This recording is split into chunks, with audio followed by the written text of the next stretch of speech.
Ef þú ert ekki tilbúin að fara til reglulandsins, takk og bless. Það eru margir svoleiðis á Íslandi. Já, þá á bara myndir fara í fjöldabrottvísanir á þeim hópi? Ég veit ekki hvort það er fjölda eða einstaklinga, hvað þú kalla, en ég meina það er einstaklingi sem að heyra undir þessa skilgreiningu, þú vilja sjá að fara. Absolutt, fjöldabrottvísanir, yes sir.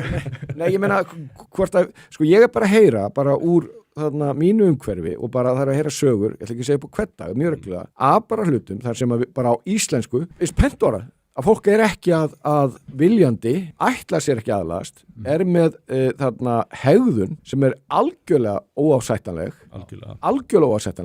sem að, og ég er að heyra bara börnum og ungmönnum sem að verða fyrir hræðilegum hlutum. Já.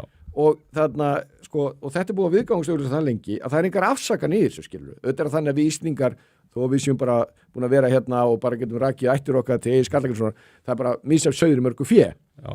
En ef við flytjum til Sádi-Arabíu, þá getum við ekki sagt við ætlum að snúa þessu öllu hérna við, skilur við. Eða ekki einu sem ef við flytjum til Bandaríkjunum og sagt bara, smámál, þetta er bara, við viljum bara, og það er nákvæmlega sama hér og þú getur ekki verið með lögregluna eða félagsmála yfirvöld eða alla skólana og öðrum endanum út af einstaklingum sem vilja ekki aðlagast. Punktur. Hvað það heitir, ég veit það ekki, það sem ég veit hins vegar, ef þú aðlagast ekki reglunni hérna, þá áttu að fara. Ef það heitir fjöldabrottur, þá bara er það þannig.